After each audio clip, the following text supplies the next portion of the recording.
حافظ ابن کثیر اپنی تفسیر میں لکھتے ہیں کہ نیک بخت اور عزت دار عورت کا جو نشان ہے وہ گھونگھٹ ہے، یعنی کامل پردے کا ہونا یہ اس کا نشان ہے۔ دوسری بات اب میں نہیں بولتا، خود ہی سمجھ لیجئے اس کے خلاف جو ہے۔ اب حدیث سن لیجیے، عبداللہ ابن عباس رضی اللہ تعالیٰ عنہ سے روایت ہے، فرماتے ہیں کہ اللہ تعالیٰ نے مومن عورتوں کو حکم دیا ہے کہ وہ اگر کسی ضرورت کے تحت گھر سے باہر نکلیں تو اپنے چہروں کو سروں کی طرف سے چادر سے ڈھانپ لیں اور صرف ایک آنکھ کھلی رکھیں۔ اور حدیث کے اندر آتا ہے عورت چھپانے کی چیز ہے، بس عورت کی ذمہ داری ہے کہ غیر محرم سے اپنے آپ کو چھپائے۔ گھر میں رہ کے چھپائے تو بہت اچھا، اس کے جسم کا ڈیل ڈول بھی پتہ نہ لگے، لیکن اگر مجبوری میں باہر نکلنا ہو تو ایک سادہ برقع کالے رنگ کا کھلا ڈولا جس پہ کوئی کام نہ ہوئے ہوں تو وہ پہن کے باہر نکل سکتی ہے۔ ہم تو 1442 سال دور ہیں نبی علیہ السلام کے زمانے سے۔ حضرت فاطمہ الزہرا رضی اللہ تعالیٰ عنہ نبی علیہ السلام سے شدید محبت، انہوں نے دین کو کتنا سمجھا ہوگا۔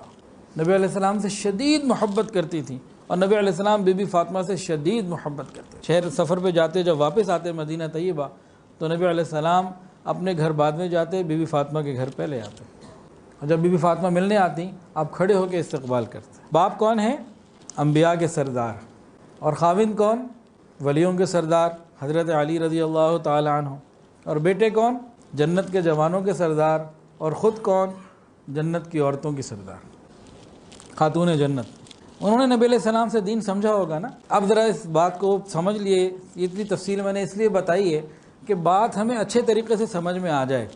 یہ مغرب کا پروپیگنڈا یہ ہمارے دل اور دماغ سے نکلے۔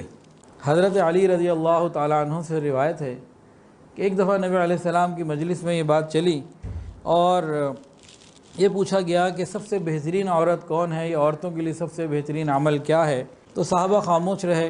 یہ کہتے ہیں کہ میں اپنے گھر میں کسی کام سے جانا تھا تو میں گیا تو فاطمہ سے پوچھ لیا کہ فاطمہ سب سے بہترین عورت کیا ہے، عورت کے لیے سب سے بہترین چیز کیا ہے، ذرا بتاؤ۔ تو خاتون جنت نے فرمایا عورتوں کے لیے بہتر یہ ہے کہ وہ نہ کسی مرد کو دیکھیں نہ کوئی مرد ان کو دیکھے۔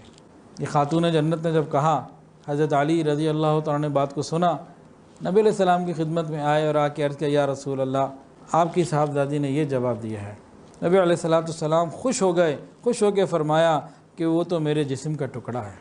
تو جس نے نبی علیہ السلام کی گود میں دین سیکھا ہو تو اس کے بعد اب کوئی بات تو رہ تو نہیں جاتی نا۔ نبی علیہ السلام نے فرمایا ایک اور حدیث میں الگ جگہ پہ، الحیاء من الایمان، حیا ایمان کا حصہ ہے۔ جب عورت حیا کے خلاف چلتی ہے اور شرم و حیا کو ایک طرف رکھ دیتی ہے تو ادھر بھی ایک حدیث آتی ہے، فرمایا اذا لم تستحی اعمل ما شئت، جب تو بے حیا بن جائے تو پھر جو چاہے کر۔ یہ بے حیائی بے پردگی کا ذریعہ اور سبب بنتی ہے۔ جب تو بے حیا بن جائے تو پھر جو چاہے کر۔ اور ایک اور حدیث سنیے، فرمایا کہ عورت چھپانے کی چیز ہے، لیکن جب گھر سے نکلتی ہے تو شیطان اسے جھانکتا ہے، شیطان اسے خود توجہ سے دیکھتا ہے۔ دو معنی ہو سکتے ہیں محدثین نے لکھے، ایک یہ کہ شیطان اس لیے دیکھتا ہے کہ اب مجھے لڑکوں کو، نوجوانوں کو ادھر متوجہ کرنے کا ذریعہ مل گیا، اب میں ان کو دل میں ڈالوں گا خیال، بہکاؤں گا اور کام کو خراب کرواؤں گا۔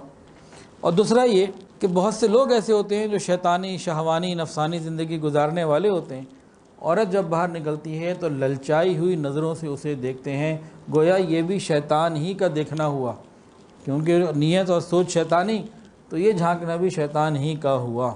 اور ایک اور حدیث میں آیا نبی علیہ السلام نے فرمایا، میں نے اپنے بعد مردوں کے لیے عورتوں سے زیادہ بڑا فتنہ کوئی نہیں دیکھا۔ مردوں کے لیے اس امت میں جو سب سے بڑا فتنہ ہے وہ عورت ہے، اور عورتوں کے لیے جو سب سے بڑا فتنہ ہے وہ مال ہے۔ پردہ جو واجب کیا گیا اس کی وجہ کیا تھی کہ انسان فتنوں سے بچے۔ جہاں بے پردگی ہوگی وہاں فتنے زیادہ ہوں گے، اور جہاں جتنا پردہ زیادہ ہوگا وہاں اتنے فتنوں سے محفوظ رہیں گے۔